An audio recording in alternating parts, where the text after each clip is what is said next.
Hello and welcome to the New Year's Eve edition of Cracking the Cryptic. Some of you, in fact, may already be celebrating the new year. So if you are, a very happy new year to you.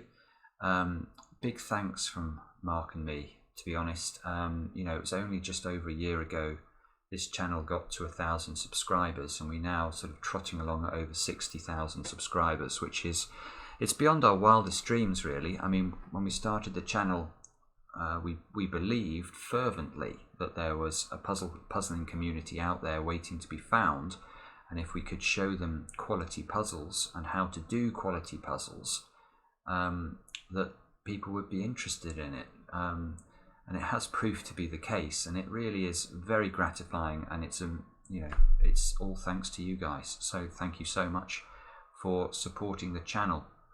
Now, we had some requests recently to do harder Classic Sudoku puzzles from time to time, just normal Classic Sudoku, no variations. Now, the difficulty we have with that is that because we try and live solve them, it's not good enough, really, or we don't think it's good enough to just pick some requested Sudoku from an app that someone sent in. Because we don't know what the quality of the puzzle is going to be like at all. But we do have some testers who do test some puzzles for us, and this one's come back as very, very hard on the basis the tester couldn't do it. So I'm going to try this one. I think that it is handcrafted. You can see it's symmetrical, and it came in from John, who found it in a Sudoku book in the Far East, and that gives me some hope that it's actually, yeah, it's likely to be a very good puzzle. So I'm going to have a look in a minute. If you want to have a go, then do click on the link under the video, and we'll take you to a screen very like this one where you can try it. And with that, I will have a go. Now let's have a look. We can put some ones in there because of these ones. We can actually put a 7 up there because of the 7s. Those squares, which leads to some 7s there, look, and these 7s force a 7 over onto that side of the grid, which means again we can pencil mark 7s down at the bottom.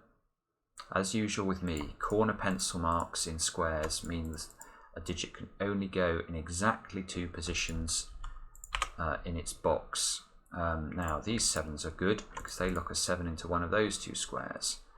That means that one has to be the real 7 because this one can't be. Now, what next? Yeah, what next indeed? I can lock a 9 into one of those 2 squares because of these 2 9s. 4s into one of those 2 squares. That's these 3 4s interacting.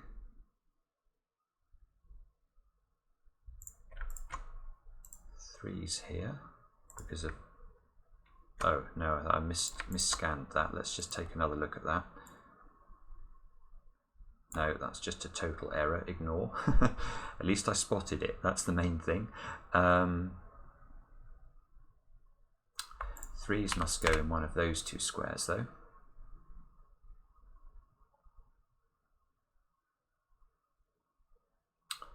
2s into one of those 2 positions. 8s into one of those 2 squares. 6s, 6s, look, we get a 6 from these 3 6s. That means this one has to be a 6.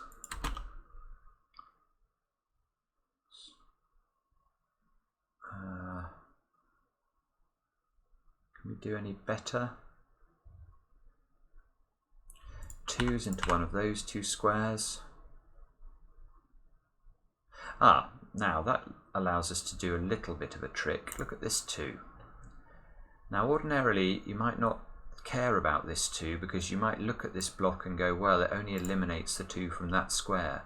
And you're right, but to me this is a very important square to be eliminated, and that's because I've just managed to get these pencil marks here. So I know in this 3x3 block the 2 is locked into either column 7 or column 9. Now this 2 here means that in this 3x3 block, the 2 is also locked into column 7 or column 9. So the very simple question we can now ask ourselves is where can we put a 2 in column 8 of the grid? We know it can't go in either of these two squares or this one, so it must be in one of those two squares. And look at this, this is lovely. The 2's marry up, so we get exactly the same logic now, but applying to rows 5 and row 6, i.e. we need to put we know there will be a 2 somewhere in row 4, we know it's not in those two squares or this square here, and we know that because we've pencil marked carefully. So the 2 must be in one of those squares, and there's a 2 there, so we get a 2. Ah, now this is nice, because now these 2's allow us to pencil mark 2's at the top into these two squares. Now, as we've got 2's and 8's pencil marked into the same 2 cells in this top box here, let's ask, can this ever be a 7? And the answer is no, because the logical implication of the pencil marks that we've been placing is that if I do try and make this square a 7, I have to put a 2 and an 8 into this square. Now, you can't put 2 numbers into the same square in a Sudoku, so I now know that this is not a 7. These two squares form a 2-8 pair, and this must be the 7, which means that this is a 7. Again, unwinding the pencil marks at the bottom.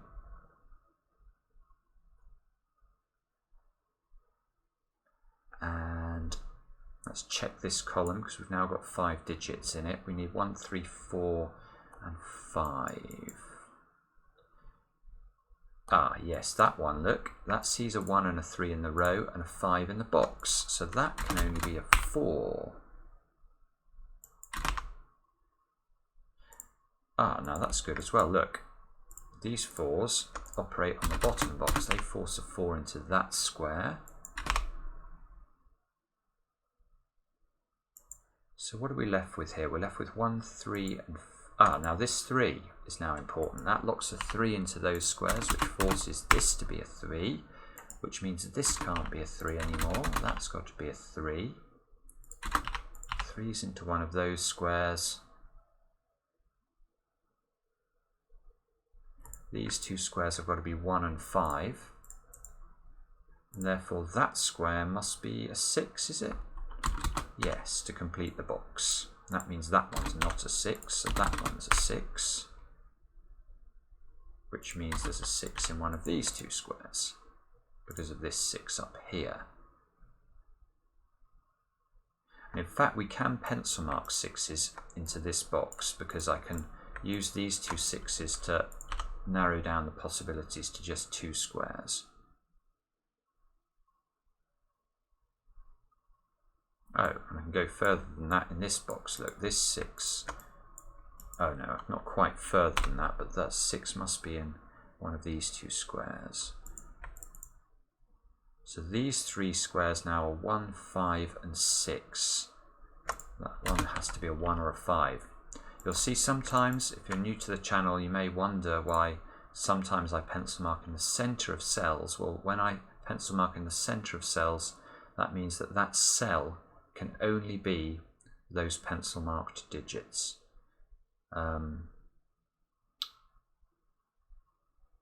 Right, so what was I looking at? There was something I wanted to follow. 3's, look, must be a 3 in one of those two squares, which means that there's a 3 in one of these two positions.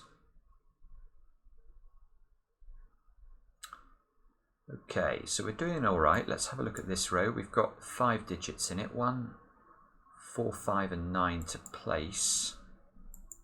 That square's restricted. That can only be a 5 or a 9 because of the 1 and the 4 in the column.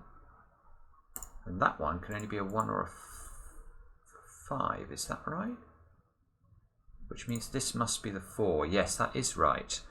Okay, so this square is called a hidden single. The only way we can conclude that this square has to be a 4 is by looking at the row itself and noticing that 4 is eliminated from all the 3 other open positions. So that's a 4 there, look. These two squares have got to be 1 and 5. No, that's wrong. Why have I got 1 and 5 in this? There's a 5 there already. That should be... Let me look at this again. 1, 6 and 9 I should have said. I probably said 1, 5 and 6.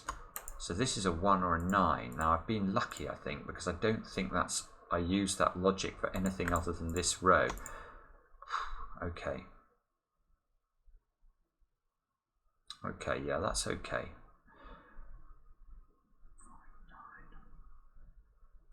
6 down here.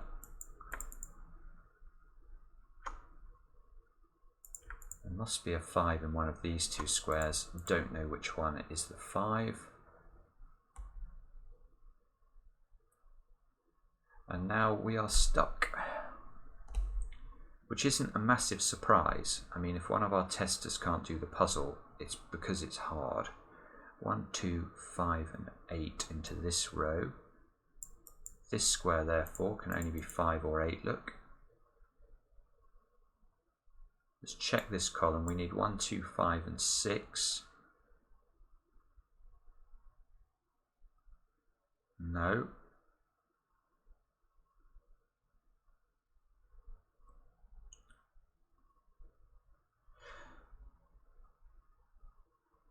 Worth noting perhaps that, look at this, in column 4, the 4 digits that we have mirror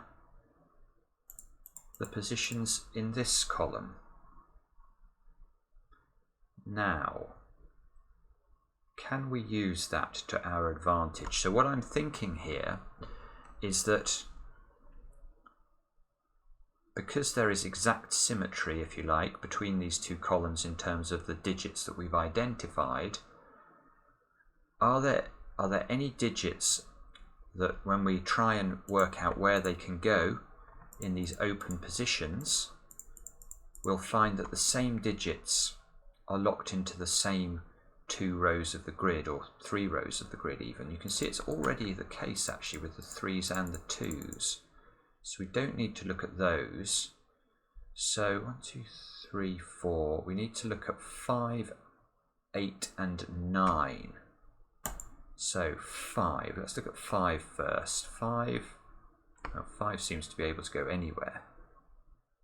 Right, 5 is useless. 8. 8 can only go in those 2 squares in this column. Ah, there you go. So there is an X-wing. I'll come back to this, but there's definitely an X-wing on 8s. Let's check 9s. No, there's nothing. Ooh. Is there a swordfish on?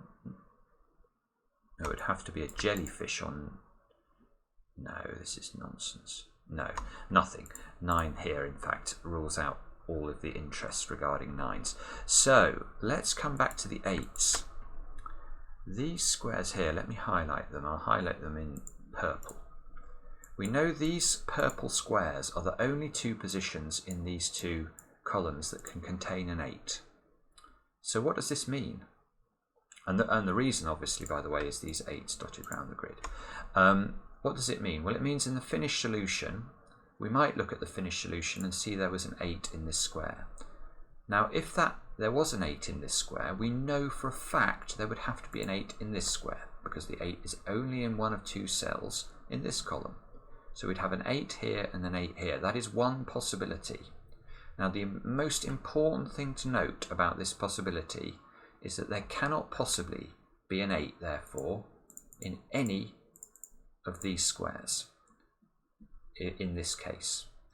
But think about it. If instead of this being an 8, if this one was the 8, which is the only other cell that could be an 8 in column 4, then this would have to be the 8. So we'd have an 8 here and an 8 here. And the implication for the rest of this row is exactly the same. There is no way in either of the situations that will exist in the finished solution there can be 8s in these yellow squares. Now, I've noticed something else as I've been talking actually. It's a quite fascinating pattern, this, because this 8 X-wing, the fact that these squares form an X-wing on 8s, is overlapping with these 2's here, and indeed it's overlapping with the 3's down here. So we have overlapping X-wings. We have 3 overlapping X-wings. What does this mean? Well, it means something really rather beautiful, because we now know, in fact, that these 2 squares are a 2-8 pair, and these 2 squares are a 3-8 pair, and that is absolutely gorgeous. Now you may say, well, how do we know that? Well, it's not too difficult if you have a bit of experience with these patterns to notice why this is the case. So let's come back to it. Let's have a look at the situation with the 8's, and let's imagine in the finished solution there was an 8 here. Now if there's an 8 here, you can see that in placing the 8 here, I took one of the pencil mark 2's from these squares, so I would force this square to be a 2. Now in that situation, looking at this block, where can the 2 go? Well, it's forced into that square. So we have a 2 and an 8, or an 8 and a 2 in this order. Now the only other situation that could exist in the finished solution is that this one here is an 8. But we know if this is an 8, because this can't be an 8 now, this will be an 8, and that uses up one of the pencil mark 2's in this square. So it forces this to be a 2, and therefore that must be a 2. And again, we find the 2-8 pair caused by the overlapping of the X-wings. Now this is something else. So we've now got a 2-8 pair here, and because we've got exactly the same thing with 3's, this sort of 3 X-wing shape, here we know this must be a 3-8 pair using exactly the same logic. Now normally we wouldn't describe this arrangement as a 2's as an X-wing because the 2's share, they don't cross a boundary, if you like, but it's exactly the same logic as an X-wing. So I'm going to use the term X-wing because I want to. It's my channel. So anyway, this hopefully will be massively important, because now what we can do is we can have a look. Let's have a look firstly at row 6 of the grid and see what's left to place. We need to place 5, 6 and 9. So this square can only be a 6 or a 9. That can be a 5 or a 9. This one, a 5 or a 6. I don't believe it. Oh, I was convinced this would be a breakthrough.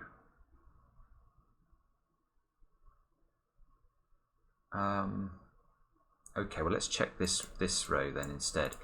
So in this row, these are the givens that we've got now. We need to place 1, 5, 6 and 9. So that's 1, 5 or a 9. Oh, I see, look, this 9 here actually. Now this square cannot be a 9. Where can the 9 go in this row? It can only go into this square. So this square is going to give us our breakthrough. But I'll just check the rest of this. 1, 5. Oh, why have I got a 4 here? This 4 means that's a 4 isn't there. I don't think that's going to give us terribly much, but I should have spotted it. So 1, 5, 6. Right, okay, so this one has to be a 9. That means this one is going to have to be a 5, but let's just check whether we can pencil mark anything else as a result of the 9 firstly. And you can see that we can. In fact, it's going to just flow from the 5, 6 and 9 triple. We're going to be able to enter in row 6. So let's see, what's this going to give us? We've now got a 5 into one of those squares because of these 5's. This 9 sees that square, look, that now has to be a 1. That means that's a 5 and that's a 9. Now this has to be a 9. In placing this 9, I took the pencil mark of a 3. And I think we now may be on the home straight. Look, we seem to have really made some progress. 5 and 8 like that, 8 and 2 like this. Knocks a 2 into one of those squares. These two squares have got to be 5 and 9. So let's pencil mark that so we can record it. This square is nice now. We're going to be able to lock an 8 into this square in this box because of this 8. And the moment I do that, I can start unwinding my X-wing and my pairs. So all of a sudden, things are looking quite rosy. This must be an 8 in this block. Now this is a 3 and this is a 1. This should be a 6 now to complete the column. This square here ought to be a 2, I think. Yeah, that looks like it's working, doesn't it? So into these two squares we need 1 and 5. Just remove those. 1 and 5. The 5 up here helps. 5, 1.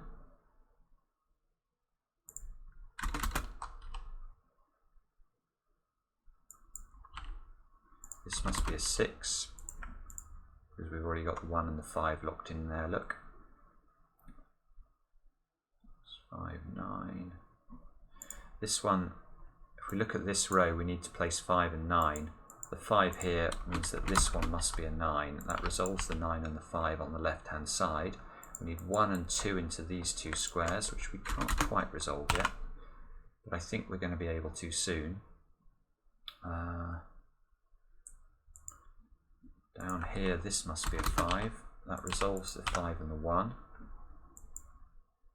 This should be a 1. This should be an 8. That's a 1. That's a 1. That's a 2. This is a 2. It should be a 5, I think.